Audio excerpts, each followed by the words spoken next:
Allez, bonjour à tous, très heureux de vous retrouver pour cette nouvelle vidéo. On va parler voyage, on va surtout parler de GPS.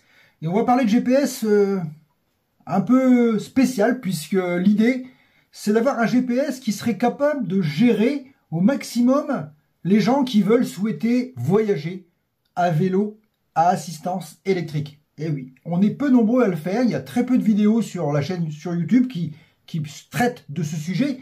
Des voyageurs à vélo, il y en a beaucoup, mais des voyageurs à vélo à assistance électrique, il y en a très peu. Alors je vais vous donner les clés pour vous aussi pouvoir voyager en vélo électrique, en VAE, avec toutes les possibilités qu'il faut pour pouvoir se recharger et faire de longs voyages. On voit ça maintenant et paf, c'est parti. Alors pour voyager en vélo électrique, en VAE, en vélo à assistance électrique, et je dis bien en VAE, parce que, attention, il y a quand même quelques règles à respecter lors de vos déplacements en vélo électrique. On dit électrique, mais en fin de compte, c'est VAE, c'est assistance électrique. Alors attention, rappelez-vous toujours les 3 règles fondamentales. Pour être en règle, vous le savez, je vous en ai déjà parlé plusieurs fois, il vous faut un moteur maximum de 250 watts. Il faut un pédalage obligatoire, pas question d'avoir de gâchette d'accélérateur ou tout autre gadget qui permettrait de faire rouler le vélo sans pédaler. C'est totalement interdit. Et il faut aussi également que l'assistance se coupe à 25 km/h. Ce sont les trois règles fondamentales. Respectez-les. Il en va de votre sécurité, celle des autres, et aussi vis-à-vis de la loi. Vous risquerez moins facilement l'amende si vous respectez ces règles. Attention, il y a des pays comme l'Allemagne par exemple, où on commence à faire la chasse aux VAE qui ne respectent pas les règles, et les saisies de vélos sont de plus en plus nombreuses. Donc si vous allez en Allemagne en vélo, méfiez-vous avec quel vélo vous allez y aller. Bref, c'était une petite parenthèse pour planter le décor. Maintenant, vélo électrique dit électricité, donc automatiquement il va falloir recharger ce vélo. Eh ouais, parce que vous allez pouvoir faire selon l'autonomie de ce vélo, X kilomètres, 30, 50, 60, 70, avec une, avec deux, 3 batteries, ça dépend ce que vous allez emmener avec vous. Les chargeurs aussi, la différence entre les chargeurs, c'est la capacité et la rapidité de charge. Vous avez des chargeurs qui chargent très lentement, il faut 6 à 7 heures pour charger une batterie, d'autres qu'il en faut beaucoup moins. Il y a beaucoup de paramètres à prendre en compte. Ceci dit, déjà, la priorité, c'est de savoir où on va charger et comment on va charger. Et ouais, et c'est ça l'idée. Et vous allez voir que certains ont choisi de traîner ou de porter sur leur vélo des panneaux solaires qui produisent, avec la lumière du soleil, du courant. Alors évidemment, c'est une solution. Quand il y a du soleil, ça marche. Quand il n'y en a pas, eh bien ça marche pas. Et de l'autre côté, il faut penser aussi que ça a un coût, puisque acheter des panneaux avec l'installation complète, le MPPT pour transformer le signal avec la tension demandée par votre batterie et tout le matériel nécessaire pour l'assemblage d'une remorque ou d'un système de toit solaire, coûte pas mal d'argent, et c'est un investissement qui est quand même relativement lourd. Lourd dans les deux sens, puisque c'est aussi lourd au niveau du poids, et vous allez automatiquement avoir, parce que vous allez avoir une traînée du matériel à embarquer, c'est-à-dire du poids, une prise au vent, un risque de basculement, en fait, un confort de conduite qui va forcément disparaître avec l'usage des panneaux solaires. J'en ai fait l'essai, j'ai roulé quelques années en trike solaire, je sais de quoi je parle. C'est encombrant, ça produit, voilà, ça produit du courant, mais pas suffisamment pour être autonome à 100%, ou alors il faut beaucoup de panneaux, ou beaucoup de soleil. Mais qui dit beaucoup de panneaux, dit beaucoup de poids. Enfin bref, la solution aujourd'hui, la meilleure pour moi, avec le recul que j'ai maintenant, c'est d'utiliser les bornes à voiture. Et oui, on n'y pense pas, mais pourtant c'est la réalité. Alors il y en a d'autres qui vont me dire, oui, mais alors on peut aller dans les McDo, dans les Burger King, dans les restaurants, dans les hôtels. Ouais, mais de moins en moins. Dans les bars, etc., dans les restaurants et tout. Pourquoi? Parce que les gens deviennent méfiants maintenant vis-à-vis du lithium. Ils ont peur des incendies. Un vélo qui a roulé tombeau ouvert pendant X kilomètres, qui arrive avec une batterie complètement vide, mais chaude, que vous allez mettre en charge tout de suite, c'est dangereux. D'ailleurs, sur ce point, je tiens à vous signaler quand même, faire très attention, laisser au moins 30 à 40 minutes, voire 1 heure, entre le moment où vous allez mettre en charge le vélo et le moment où vous vous êtes arrêté, après une longue balade. Ah ouais, il faut que la batterie ait le temps de se stabiliser, de se refroidir, pour lui envoyer du courant à nouveau, pour qu'elle se stabilise. N'allez pas tout de suite arriver, on branche, et là, on risque l'incendie de la batterie. Ça arrive très souvent, d'ailleurs, la majeure partie des incidents et les incendies de vélos électriques, trottinettes, etc. ont la même raison, c'est-à-dire que les gens ont roulé, on fait chauffer la batterie et on branché, et ben, évidemment, ça ne marche pas, ça finit par prendre feu. Pas toujours, mais ça arrive. Donc, les bornes à voiture, il y en a partout, en France, en Europe, moins selon certains pays, mais il y en a toujours. Donc, il faut une application qui puisse utiliser ces points de recharge sur des points cartes, qu'on puisse les retrouver facilement et déterminer son itinéraire avec. Et là, je vais vous parler d'une application qui est vraiment redoutable et qui a vraiment des bonnes capacités par rapport à tout ce qui peut se trouver dans l'environnement du vélo. C'est-à-dire, vous aurez pas uniquement les bornes à voiture, mais vous aurez aussi tout ce qui est commerce, comme par exemple des épiceries, des supermarchés, des bars, des restaurants, des hôtels, des points d'eau très importants, les sites intéressants à visiter. Plein de petits icônes qui se baladent sur la carte qui vous permettent de découvrir ce que vous allez rencontrer sur votre itinéraire. Maintenant, il faut savoir l'utiliser et la paramétrer, cette application. Elle est assez complexe. Cette application s'appelle Locus Maps. Je vous en ai déjà parlé de la version de base, celle que j'ai depuis toujours.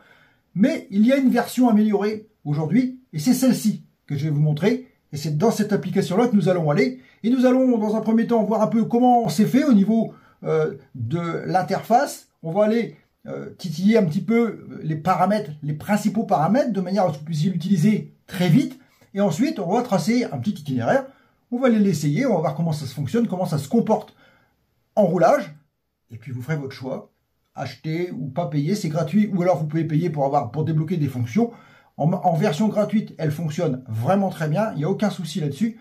Donc, allez, c'est parti. La vidéo va durer un petit peu, puisque expliquer comment fonctionne une application GPS de vélo, c'est quand même assez long, il y a pas mal de paramètres à voir.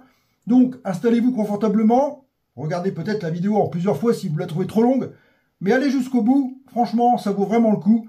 Et même si vous ne voyagez pas en vélo électrique, vous pouvez quand même utiliser cette application qui est vraiment très complète. On voit ça maintenant et paf, c'est parti. Alors, je ne vous montre pas comment on télécharge une application. Je pense que vous savez tous le faire. Hein. Vous allez soit dans votre Play Store, soit dans votre iOS, je ne sais plus comment ça s'appelle. En fait, vous téléchargez, vous tapez Locus Maps et vous téléchargez la dernière version. On a ici l'icône à droite de l'écran. C'est l'icône de la nouvelle version. On a aussi également l'icône de l'ancienne version à gauche. Donc, vous verrez, il y a une petite différence. On va regarder les deux vite fait avant de commencer d'aller tout de suite sur la nouvelle. On va regarder un petit peu comment était faite l'ancienne et vous allez voir que l'interface est complètement différente. Alors, si on démarre l'ancienne version, on arrive sur cette interface. Hein, où on a une carte qui est relativement lisible avec les fonctionnalités qui sont identiques, évidemment, à la deuxième. On ne va pas trop s'étaler sur le sujet. On voit ici que j'ai tracé déjà un itinéraire. Cet itinéraire, c'est le voyage que je vais faire au mois de mai. Donc, je vais partir en vélo assistance électrique, plutôt en vélo mobile à assistance électrique, vers la République tchèque. Et je vais faire le retour par l'Autriche, etc. Donc, un beau voyage en perspective. On va tout de suite passer directement sur la nouvelle version pour que vous puissiez tout de suite comprendre, plutôt que de vous embrouiller avec l'ancienne. Comme ça, vous allez tout de suite voir les paramètres à modifier. Alors, il suffit de cliquer sur l'icône pour démarrer l'application. Évidemment, ça, vous savez le faire. Quelques secondes pour le chargement de l'application. Et on arrive directement. Vous voyez que l'interface est un peu améliorée, un peu différente.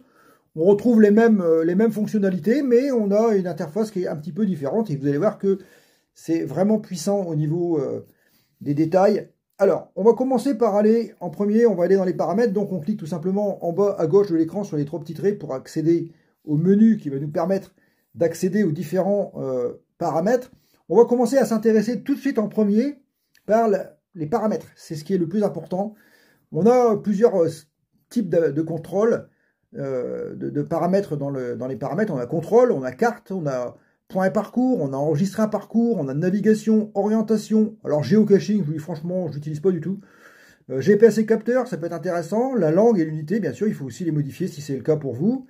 La sauvegarde des fichiers, bon, c'est une fonctionnalité que je n'ai pas trop utilisée, mais on peut encore aller voir, et divers. On va commencer par le premier, on va aller voir tout de suite ce qui se passe dans contrôle. Et dans contrôle, on a trois choix. On a affichage, donc dans affichage, on va faire quoi? On a le système, donc Dark System, donc moi, Dark Theme, je laisse comme il est, puisqu'il me convient comme ça. On a bloqué l'orientation, alors ça veut dire que ça verrouille l'écran sélectionné dans un mode portrait ou paysage. Alors moi, j'ai mis paramètres système, je vais laisser comme ça, puisqu'il reste toujours, du coup, en mode vertical. Pour un smartphone, c'est très bien. On a aussi le système d'allumer et éteindre l'écran. Donc, allumer ou éteindre l'écran en passant la main devant le capteur de luminosité. Alors, ouais, c'est pas mal parce que surtout si vous avez, par exemple, si vous voulez économiser la batterie, vous pouvez aller l'activer. Il suffit de cliquer ici sur, voilà. Donc, on va aller, si on clique ici, par exemple, activer. Donc, une fois qu'on a cliqué sur activer, on a le choix, allumer lors d'une notification d'un point. Alors, dès qu'on va passer sur un point, ça va s'allumer. Allumer, alors il faut le cocher évidemment. Allumer lors d'une notification sur un parcours, donc ça aussi. Ou allumer lors d'une notification pendant la navigation. Donc ça peut être intéressant parce que, en fait, si vous mettez ce système automatique, ça veut dire, on verra ça quand on va le prendre sur la route, et vous verrez comment ça fonctionne. Si par exemple je valide ici allumer lors d'une notification pendant la navigation, ce qui veut dire que si par exemple l'écran est éteint et qu'il y a un changement de direction qui s'annonce, l'écran va s'allumer et sera éteindre tout de suite après.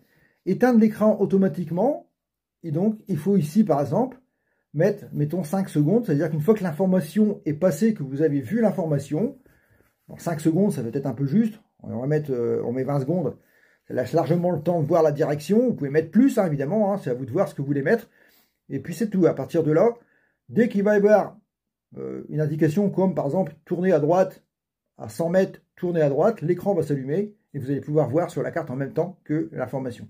Donc ça, c'est un point qui est vraiment, vraiment intéressant. On verra ça demain. Je remets tout comme c'était. Ensuite, on a donc l'écran toujours allumé. Donc ici, c'est pareil. Hein, si vous voulez que l'écran s'éteigne jamais, de manière à jamais perdre le contrôle. Moi, dans mon cas du vélo mobile, bon, je pourrais laisser activer écran toujours allumé puisque je suis alimenté. Bon, ça abîme le smartphone parce qu'il reste allumé pendant des heures. Donc, c'est pas forcément la meilleure des idées. Et puis, déverrouiller l'écran, réouvrir l'application sans avoir besoin de déverrouiller l'écran. Ça, je l'ai mis parce que ça permet de, simplement en appuyant sur le bouton de mise en marche de l'appareil, de votre téléphone, de réactiver l'écran sans avoir à faire le code pour ouvrir votre appareil. Donc ça, vous avez vu, c'est quand même un point important. Ensuite, on a les écrans de carte. Alors les écrans de carte, bon, alors là, c'est pareil, le mode de contrôle. Moi, j'ai laissé Locus Map parce que ça me va très bien. Donc, utiliser les boutons physiques, j'ai désactivé parce que ça me sert pas. L'adresse, affichage d'adresse, je la laisse. Bon, ici, j'ai pas modifié énormément de paramètres. C'est pas ici que ça se passe le plus. Le curseur, vous pouvez aller le modifier, un curseur d'écran. Donc moi, j'ai laissé par défaut 100%. On peut l'agrandir, le diminuer. Bon, enfin, après, on peut changer aussi éventuellement de comment. Il y en a ici, par exemple, dans Locus Store, on peut aller voir, il y a quelques petits icônes, mais je trouve pas qu'ils sont différents vraiment, donc moi, j'ai pas changé. C'est gratuit, on peut en avoir, évidemment, si on paye, en avoir d'autres, un peu plus élaborés. Donc voilà, donc ça, c'est pour le curseur. Le zoom automatique, ça aussi, c'est une fonction qui est, à mon avis, importante à modifier. Là, pour l'instant, par défaut, elle n'est pas activée. Ça veut dire qu'en fait, l'écran restera toujours pareil.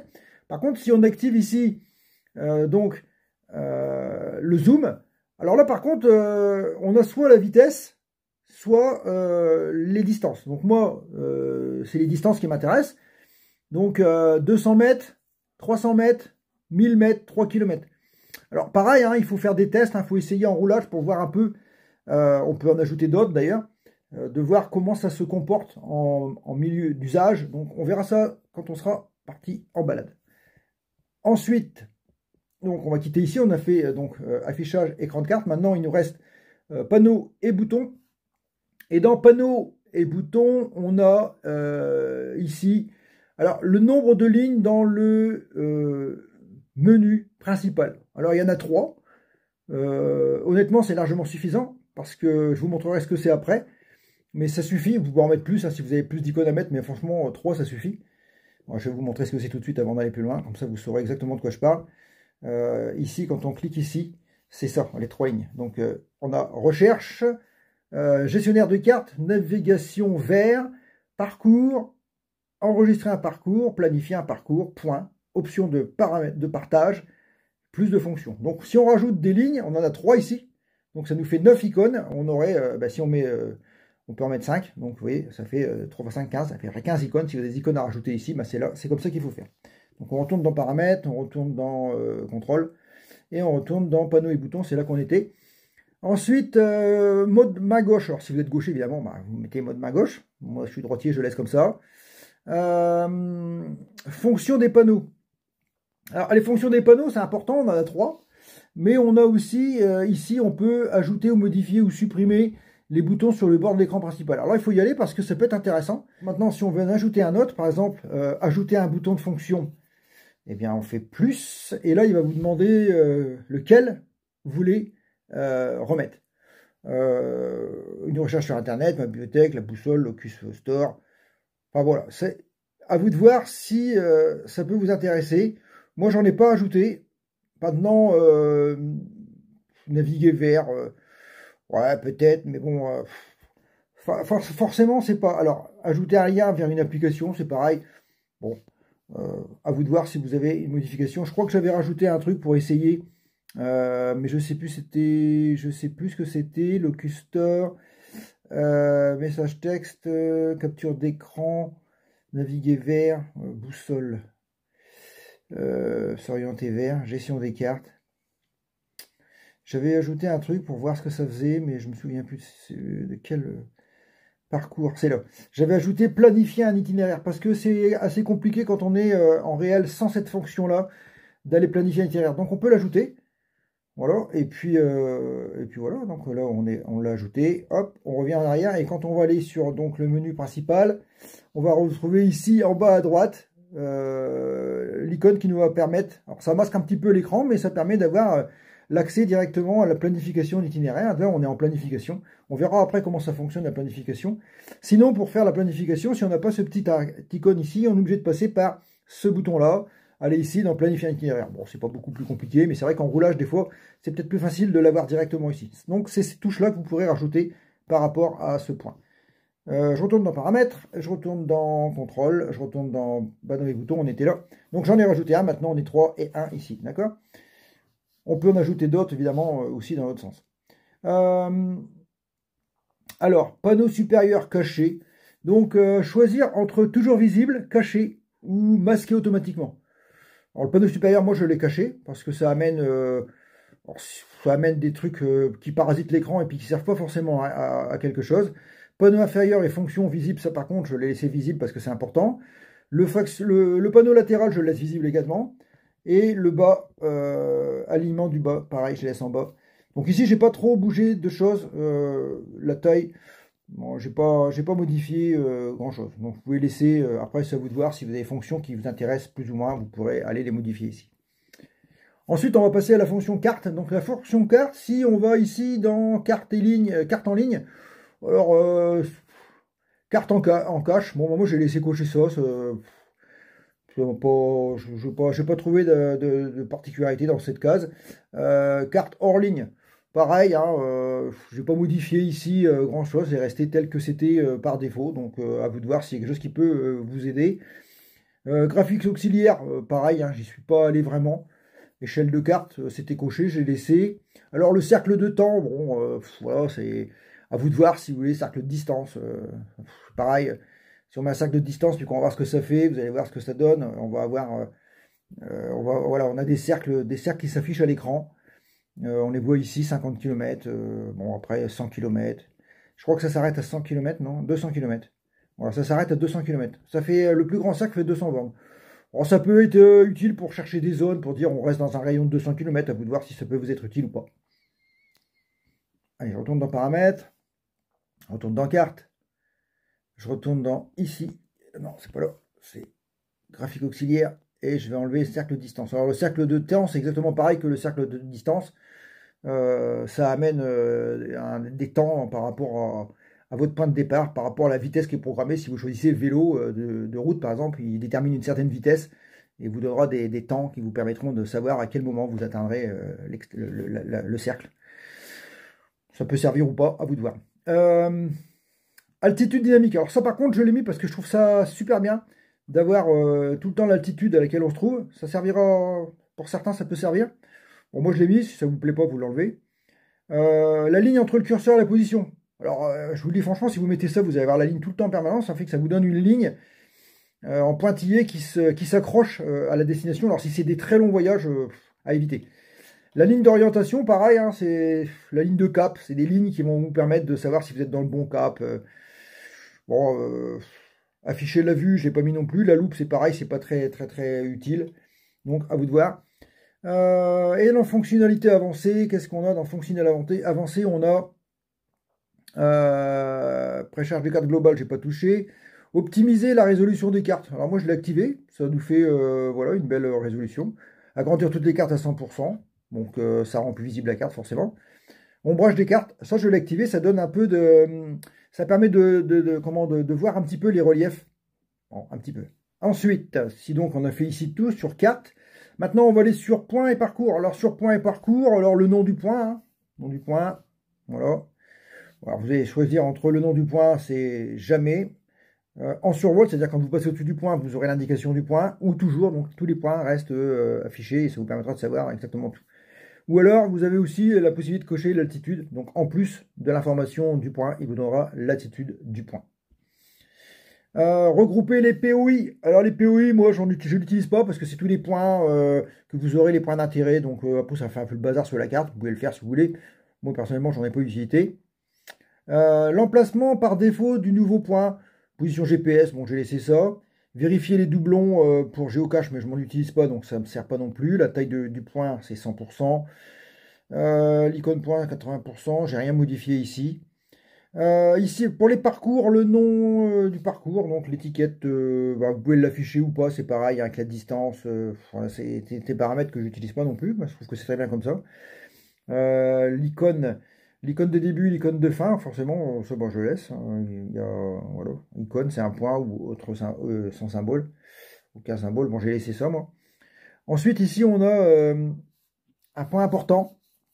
Le style de ligne et parcours, c'est ici que ça se modifie.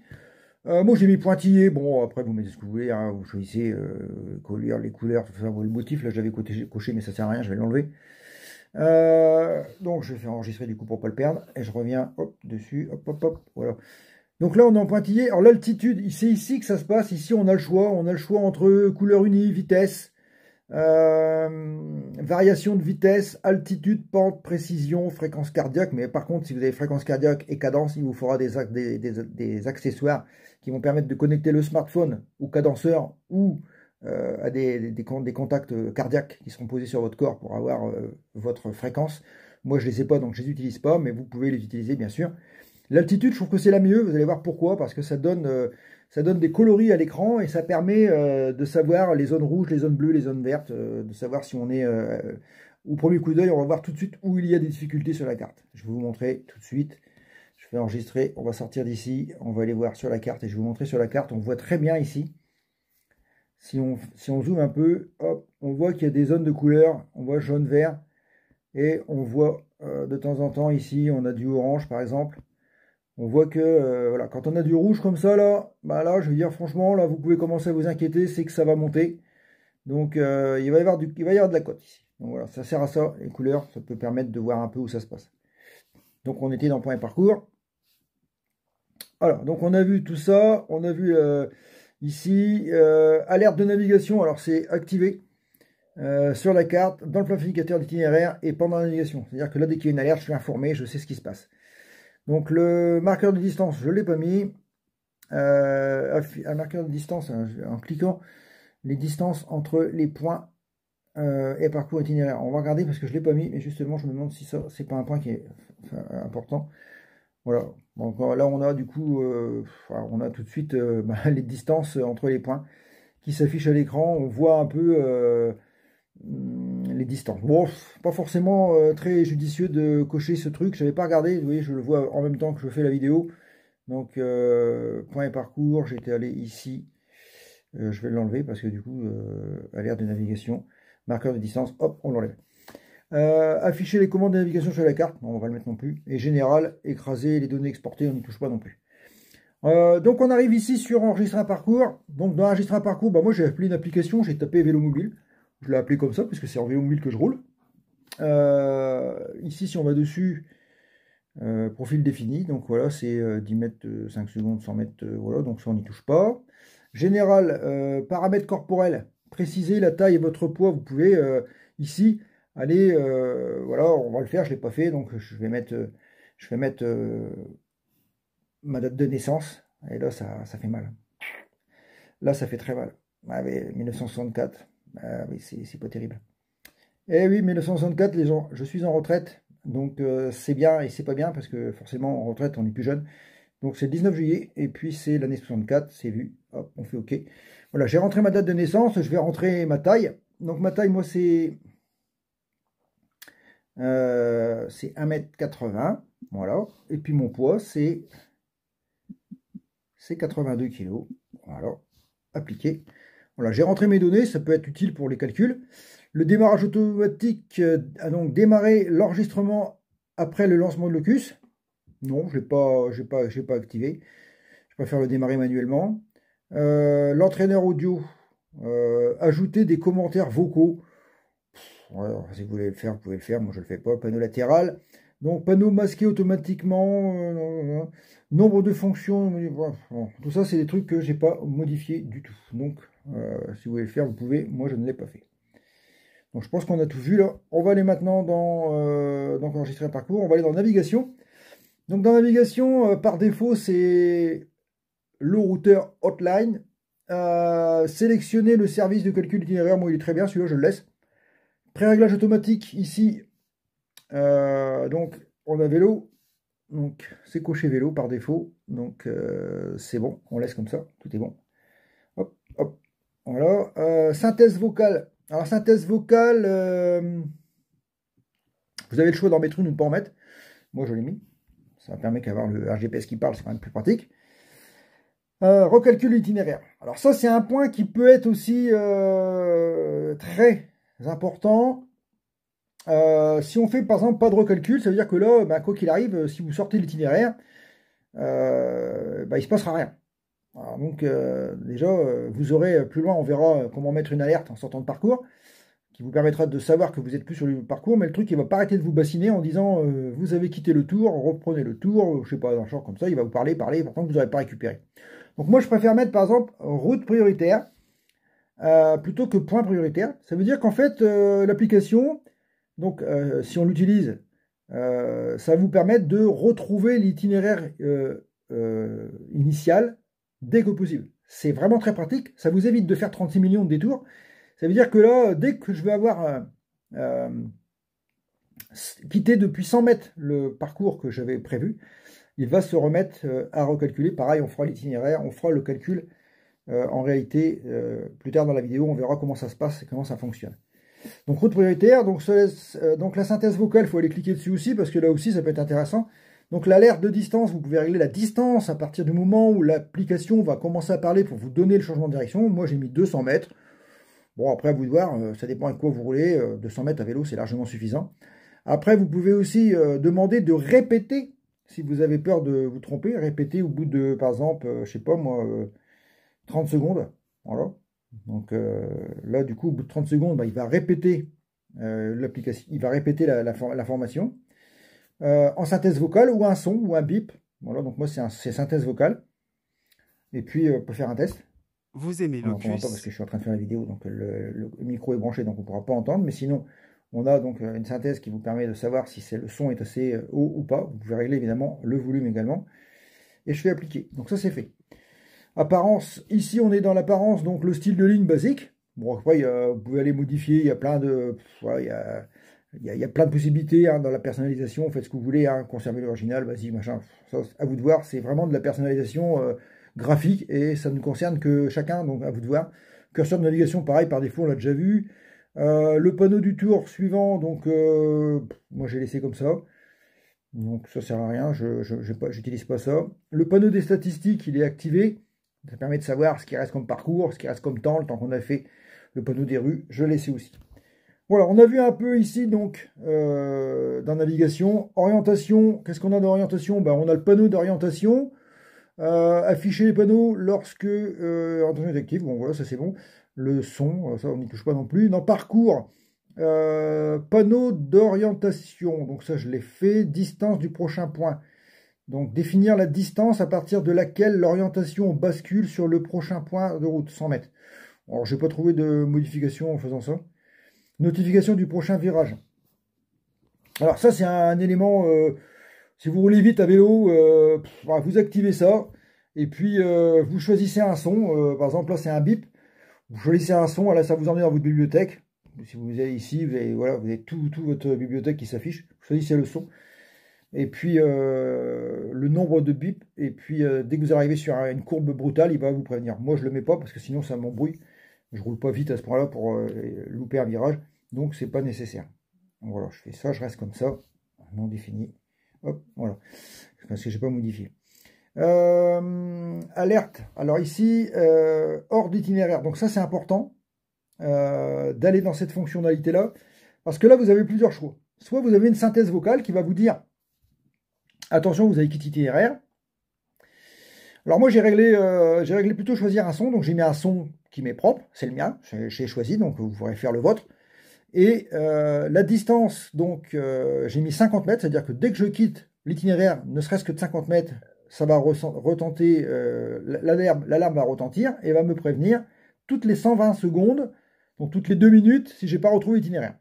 Donc c'est un peu, après c'est à vous de régler si ça vous gêne, si ça vous gêne pas. Vous pouvez même installer le vibreur, moi j'en ai pas besoin non plus, donc je ne le mets pas. Voilà.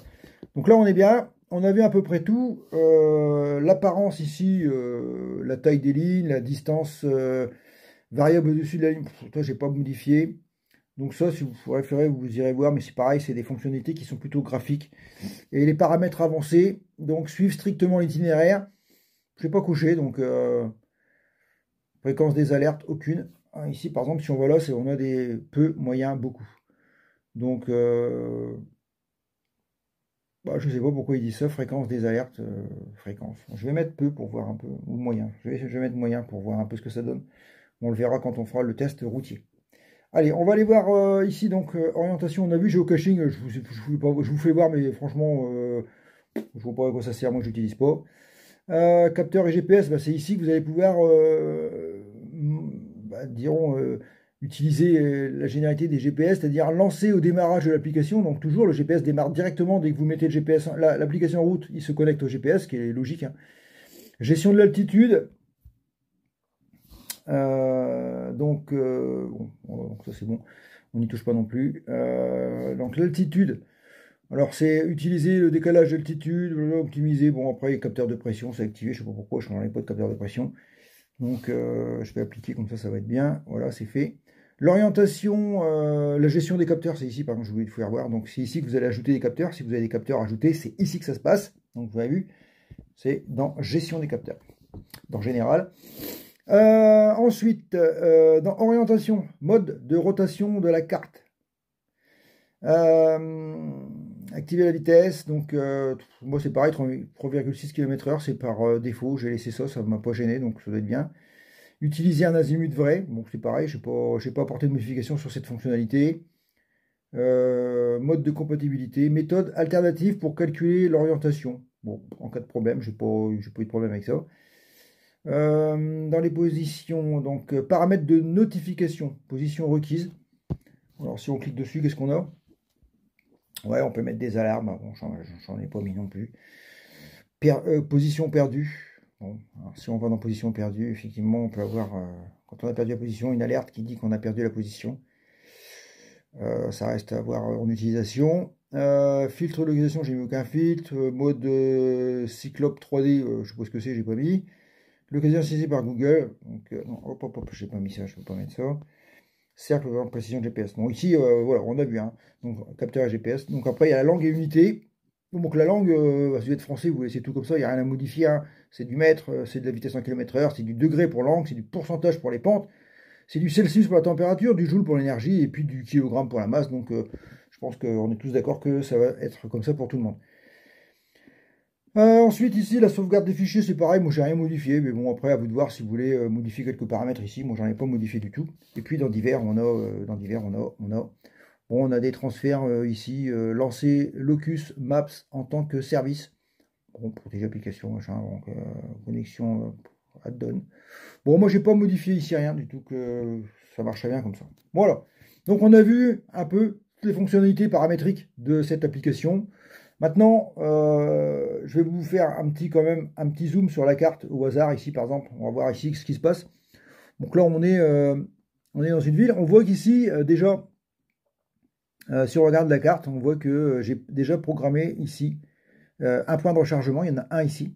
Mais aussi, on voit que du coup, il y en a un ici aussi. Si on regarde bien, il y en a un ici. Ici, on clique sur le point. Qu'est-ce qu'on voit? Ça marque ici Shell, distance. Donc là, ici, on a une pointe.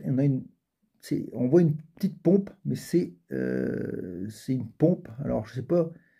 Alors, attendez, je regarde. Normalement, c'est une station électrique. Marqué pompe, mais c'est aussi des stations électriques, souvent. Et après, on a toutes sortes d'icônes qui nous permettent de voir parking, de voir parc ici. On a aussi, ici, on a une gare. Qu'est-ce qu'on a d'autre? On a ici, par exemple, on a certainement, voilà, on a une clinique. Vous voyez, on a des POI qui permettent justement, ici, on a ces points-là jaunes, ce sont des dos d'âne. Ça peut être pas mal de les voir avant. Ici, on a un parking, vélo. Il y a plein de paramètres qui permettent... voilà. Donc, on a même sur certains endroits où on peut les trouver. Alors, il n'y en a pas toujours. Voilà, ici, on a encore... à distance. C'est marqué quand c'est une borne électrique, c'est marqué recharge. C'est marqué sur le truc, on voit qu'on a une recharge électrique. Donc là, on va venir par ici. On est dans une grande ville pour voir ce qu'on voit ici, par exemple. Voilà, ici, voilà, on voit ici l'icône charge électrique parce qu'on voit le petit Z dans la pompe. Donc ici, on voit qu'il y en a une station de recharge pour voiture. Alors attention quand même, hein, je vous mets en garde quand même, quand on voit une borne comme ça, attention de bien vérifier quand même dans l'application qui permet de localiser les bornes électriques avec votre application, soit ChargeMap, soit FrenchMail. Selon ce que vous avez choisi comme opérateur pour régler la facture de courant que vous allez prendre quand vous allez vous charger, savoir si cette borne qu'on voit ici, qui est à 734 km de chez moi d'ailleurs, est-ce qu'il y a là une fonction pour prise domestique? Malheureusement ici, même quand on clique dans détail, il n'y a pas cette information. Ce qu'on pourrait du coup un peu regretter, ça serait qu'il pourrait mettre le type de connectique qu'on a sur cette borne, et là on ne le sait pas, donc il faudra quand même aller vérifier. Mais sinon, c'est quand même relativement pratique. On a même, dans certains cas, on va trouver ici, je verrais bien vous en trouver un pour vous montrer. Voilà, ici, par exemple, on a un camping. Donc, ça peut toujours être intéressant de savoir qu'il y a un camping ici. On peut, par exemple, ce camping-là, si on voudrait le garder en mémoire, on pourrait l'ajouter comme point. Donc, on clique sur point. On va ici... non, on ne va pas aller là, c'est pas là qu'on veut aller. On va aller dans... On va choisir... on peut choisir un icône qui ressemble à un camping, par exemple ça. Et puis du coup, si on l'enregistre, eh bien, ici, je vous conseille de mettre un point, hop, hop, on fait ça. Et là, voilà. Du coup, maintenant, ce camping-là, bah, il est matérialisé comme point. Et en fait, je le verrai quand je vais passer à côté, je verrai qu'il y a ici un camping. Donc ça, c'est vraiment un point important. Donc on peut faire des points, on peut vraiment tracer un itinéraire à la carte, vraiment à la main. C'est vraiment très très précis. Bon, c'est pas ça que je voulais vous montrer. Je vais chercher encore un petit peu pour vous montrer ce que je veux vous montrer. Alors même si c'est pas ça que je voulais vous montrer, mais je vais vous le montrer quand même. Ici, on voit là, les reliefs. On voit le dessin des reliefs et on voit du coup l'altitude qui se met à l'écran en fonction des couches. Donc ça peut aussi être une indication. Alors ça permet d'avoir un peu de zoom, un peu de relief et d'avoir une vision un peu différente de la carte. Oui, alors on a évidemment aussi ici les points dangereux, comme ici par exemple, on voit que le rond-point là, ils vous mettent un petit panneau ici, attention danger. Donc c'est une zone dangereuse parce que ça doit être une route à grande circulation, donc ça vous prévient d'être vigilant. On a aussi ici les passages à niveau. Bon, il n'y en a pas sur forcément partout, mais c'est un peu intéressant de savoir aussi qu'il y a des zones de danger. Alors voilà ce que je voulais vous montrer, c'est ici, il y en a quelques-uns sur l'itinéraire, il n'y en a pas des masses, mais il y en a. Ici, on a un point d'eau potable. Donc ça peut être intéressant de savoir où ils sont également. Vous pouvez, sur votre itinéraire, vous parcourez votre itinéraire avant de partir. Là, vous voyez qu'il y a un point d'eau, et ben, on va l'ajouter on peut l'ajouter ici, et du coup, on va changer l'icône. On va mettre, par exemple, on choisit un icône, ici, un robinet, voilà. On enlève ça, on va mettre un point, hop, et on fait enregistrer. Et voilà, du coup, maintenant, je sais qu'ici, il y a un point d'eau, mais il m'a mis l'icône camping, donc je l'ai mis au mauvais endroit parce qu'il faut aussi, je vous montrerai comment on fait, parce qu'en fait il faut créer des dossiers. Donc on va aller ici dans point, et dans point on a ici du coup dans camping, j'ai dû aller mettre les points que je viens de mettre là. Donc là c'est des points de camping, ça c'est bon. dans borne ici. Donc j'en ai pas mal, hein, parce que du coup, voilà, j'ai mis ici, les deux ils sont là, vous voyez. Donc là, on a le robinet, le petit camping de tout à l'heure, mais c'est pas là qu'il va falloir les mettre. Donc il faudrait les exporter. Donc les changer de place. Donc on peut modifier l'icône, on peut compléter l'altitude. Est-ce que on peut d'ici directement les modifier? Non, là c'est exporter, c'est pas ça que je veux faire. Donc je clique dessus, je le maintiens ici, hop, l'altitude c'est pas bon, le supprimer. Visiblement je peux pas faire grand chose. Ici c'est l'exporter, je viens de le voir, annuler. Donc c'est pas ça. Et ici c'est... Alors voilà, c'est ici qu'on change. On peut changer de place en fait, le déplacer. Donc là je vais le placer vers mes points. Du coup il est plus là maintenant, il est dans mes points. Ça permet de le retrouver ici tout seul. Donc après il suffirait d'aller ici dans mes points. Par exemple ici on doit pouvoir le renommer. Non je pense pas. Donc on pourrait bien sûr dans ce cas-là en créer un. Ici on est dans point. Donc on va créer un point. Créer un nouveau dossier. Et on va mettre par exemple O. On fait OK. On fait ajouter. Et là, on a un point O maintenant qui s'appelle là. Donc, on va dans mes points. On va reprendre celui-là. Et on va le redéplacer dans O. Voilà. Hop. Et là, si on va dans O, maintenant, on a notre point qui est revenu ici. C'est-à-dire que là, on peut le mettre à l'écran. Là, il n'est plus à l'écran. Et là, le remettre à l'écran. Donc ça, c'est vraiment très pratique. Les points à utiliser à outrance. Ça va vraiment vous servir. Plus vous aurez mis de points, plus vous aurez préparé votre itinéraire, plus vous serez précis. Ensuite, dans les fonctionnalités, évidemment, on a la recherche. Hein. On peut très bien ici rechercher un itinéraire par rapport à des thèmes, ou aussi mettre ici une adresse, comme un GPS classique. On peut ici, donc, gestionnaire des cartes, c'est pas la peine, naviguer vers. Donc ça, c'est quand on lance une navigation. Donc là, c'est pas la peine. Ici, on a la liste des parcours d'itinéraire. Donc ici, j'ai les parcours que j'ai déjà écrits. Je peux les mettre ou les enlever de l'écran. Il suffit de faire ça pour l'enlever. Et puis de ça pour les remettre. Et du coup, ils disparaissent ou ils apparaissent à l'écran. Donc on peut aussi ici créer des dossiers. Donc c'est vraiment très, très, très pointu. Ici, on a enregistré le parcours. Si vous voulez, par exemple, vous partez en balade, vous voulez enregistrer votre parcours, vous appuyez sur REC, paf, ça va enregistrer votre parcours. Ici, vous allez avoir la planification d'itinéraire. Donc là, la planification d'itinéraire, c'est simple. Hein. Ça crée une flèche au milieu de l'écran. On la voit là, qui se balade. Là. Elle reste toujours au centre de l'écran. Et dès que vous allez cliquer sur plus, ça met un point. Donc là, on pourrait, évidemment, pour localiser tout de suite l'endroit de départ, vous cliquez ici sur le petit rond. Ça vous amène directement au point donc, de où à mon domicile, où je suis exactement. Là. Donc je suis là. Et là, je fais plus. Et à partir de ce moment-là, une fois que j'ai fait plus, j'ai lancé. Alors je peux regarder aussi ce que je choisis, hein, et là j'ai choisi vélo de route. On peut ici évidemment choisir parmi plusieurs thèmes. Hein. On a marche, on a randonnée, vélo, tourisme, VTT, gravier ou route. Alors moi j'ai pris route pour le vélo mobile, hein, parce que c'est celui-là qui respecte le mieux et qui m'évite de prendre des chemins. Jusqu'ici j'en ai pas eu. Donc c'est impressionnant. Bon, peut-être que jusque l'usine de Katanga en République tchèque, je vais finir par trouver un chemin de terre qui sera peut-être pas praticable en vélo mobile. Mais c'est pas encore sûr, on le verra quand je rentrerai. Pour l'instant, ça me va très bien comme ça. Donc ici, on va modifier la puissance du cycliste. Voilà, on modifie quelques paramètres, à vous de voir. Là, par exemple, passage ferry autorisé. Donc là, en vélo mobile, c'est mieux de ne pas les avoir autorisés. Passage des tunnels autorisés. C'est mieux de les éviter aussi, c'est plus pratique si on peut. Et puis, trajet sur voie cyclable autorisée. Alors, en vélo mobile, théoriquement, on a plus ou moins le droit.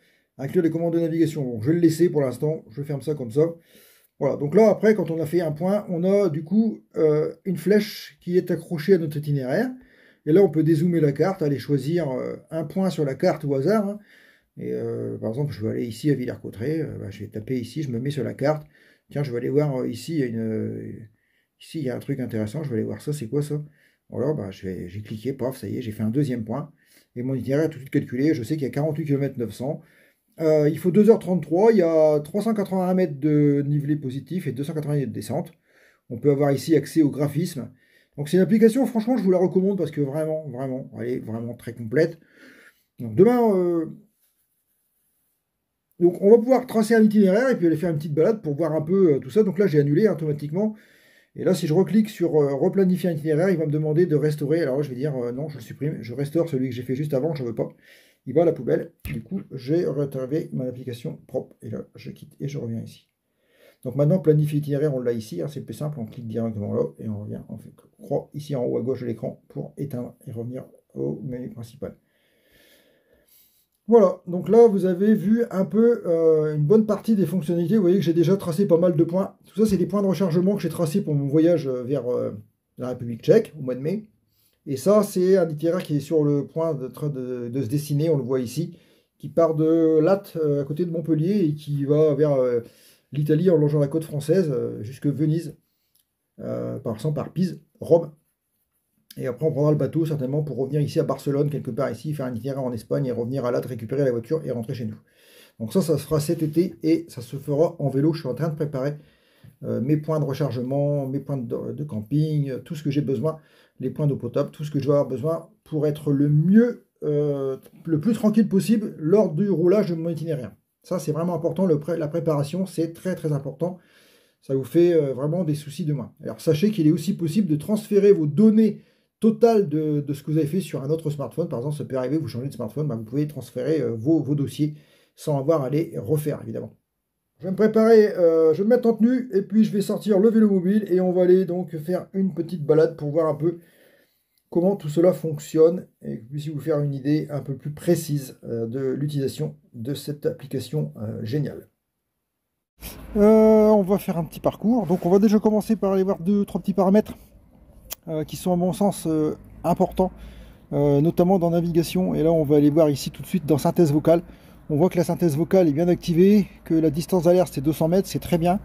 La répétition de la synthèse vocale c'est 30 secondes, et la synthèse vocale elle est vocale. On peut choisir un son, mais là on va la laisser comme ça, c'est très bien.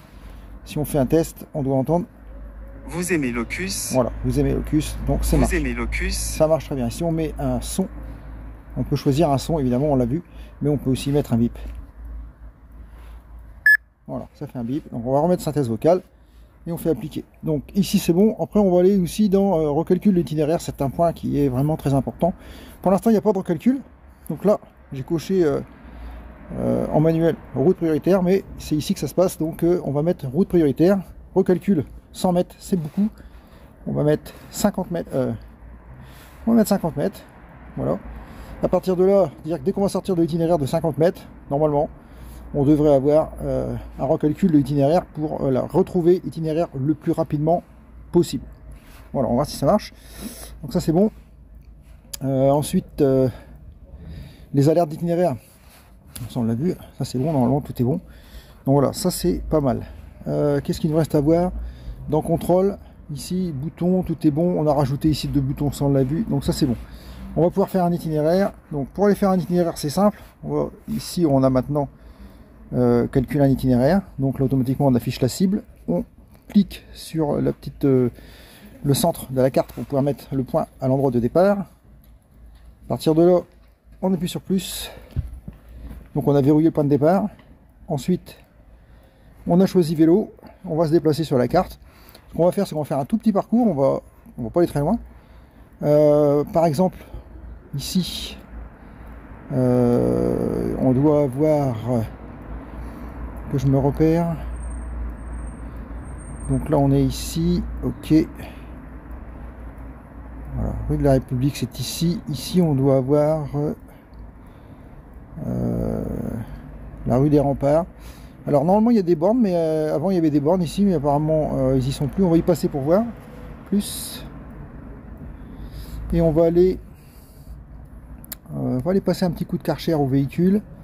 Et là, pour aller passer un petit coup de Karcher, alors évidemment, on a des bornes ici, boulevard de l'Europe par exemple. Mais c'est pas là que je vais aller. On va aller ici. L'éléphant bleu. Hop. On fait plus. Voilà. Et ensuite, de l'éléphant bleu, on ira ici. On ira ici, il y a une borne ici qui vient d'être installée récemment. Je vais vous la montrer parce que celle-ci elle est vraiment intéressante. Voilà, et ça sera notre point d'arrivée.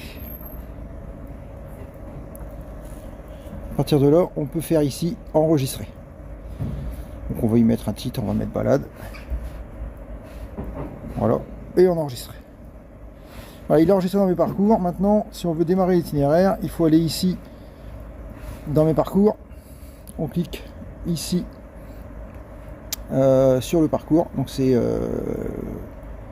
balade du 4 janvier, c'est ici 5 km. Voilà, et ici on a en bas à gauche naviguer. Il suffit d'appuyer ici. Là il vous demande la navigation. Non, c'est pas inversé, c'est bien vélo et on va le Suivez le... voilà. À partir de là, il faut démarrer l'enceinte Bluetooth pour avoir le son sur le haut-parleur et puis lancer l'itinéraire. Alors là, j'ai déjà quitté l'itinéraire puisque en fait, Après 70 mètres, tournez à gauche. voilà, il a recalculé. Puis après 40 mètres vers la gauche. Après 40 mètres, tournez à gauche. Puis après 40 mètres vers la gauche.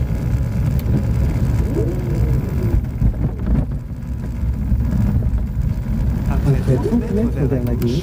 Puis après 100 mètres, tournez à gauche.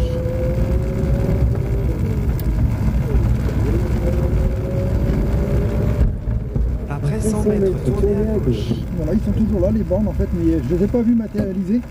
Voilà, donc on est là, donc on a bien une prise domestique. Donc ça marche, ça pourrait très bien charger ici. Alors j'ai pas besoin de charger, donc on va continuer notre itinéraire.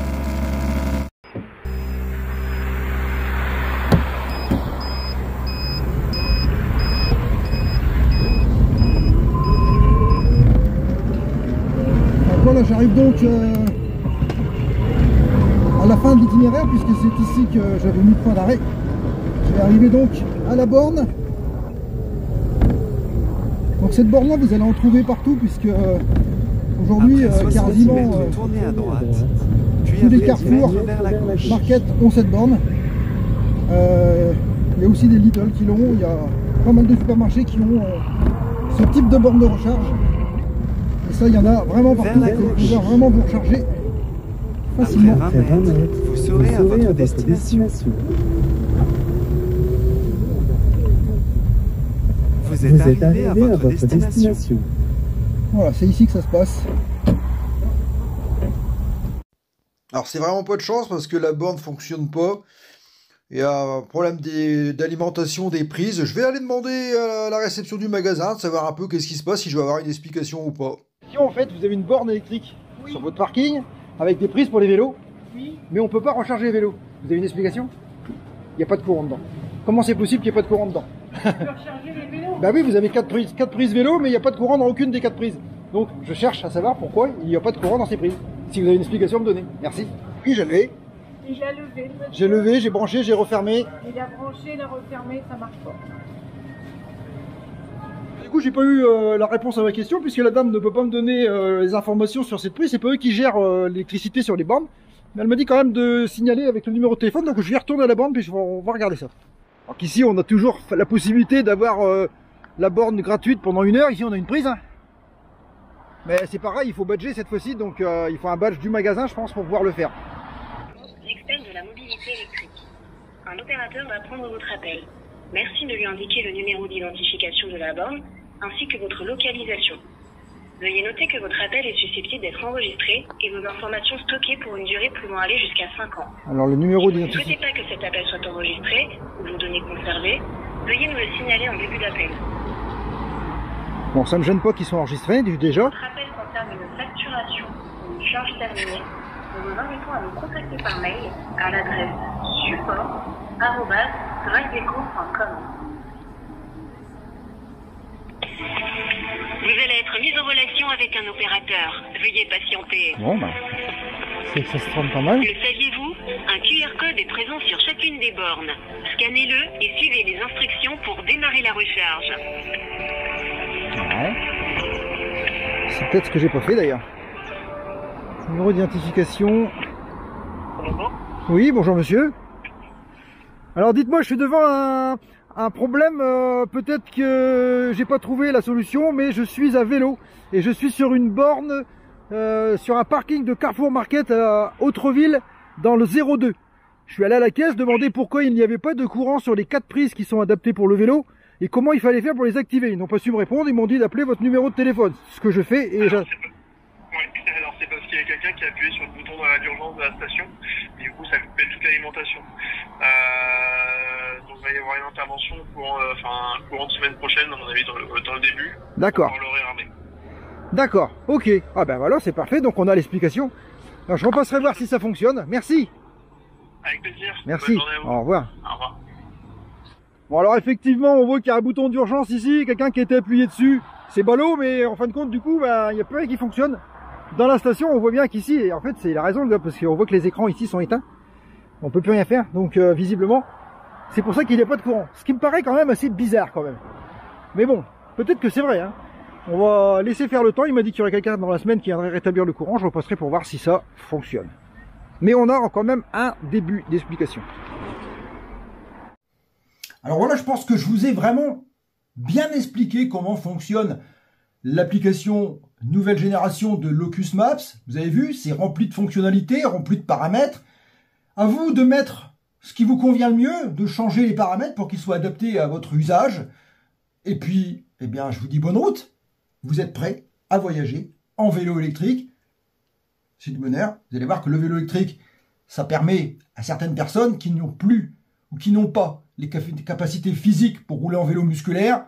Alors, s'il vous plaît, messieurs et mesdames les musculaires, ne voyez pas ça comme une atteinte au vélo. C'est simplement un moyen de pouvoir voyager et découvrir des beaux paysages, de beaux pays, sans avoir à monter dans les tours et à se fatiguer et à se blesser physiquement. En faisant du vélo musculaire, c'est beaucoup plus difficile, surtout dans les côtes. Donc, chacun son sport. Pour ceux qui veulent faire du musculaire, allez-y, faites-vous plaisir. Mais n'en voulez pas trop à ceux qui font du vélo électrique. Vraiment, c'est aussi du sport. Il faut quand même pédaler et c'est quand même fatigant. Voilà. Ceci dit, j'espère que cette vidéo vous a plu. Mettez un like si c'est le cas. N'hésitez pas à la partager au plus grand nombre pour que tout le monde en profite. Et puis, abonnez-vous, comme d'hab. En fin de vidéo, je vous mets 2 petites miniatures. Cliquez sur l'une d'entre elles pour continuer l'aventure avec moi. Ça me fait plaisir. Nous sommes de plus en plus nombreux sur cette chaîne. Je vous en remercie. C'est grâce à vous que nous en sommes arrivés là. Et je vous dis à très bientôt, peut-être même à très vite. Et comme d'habitude, dos pour bas, ciao.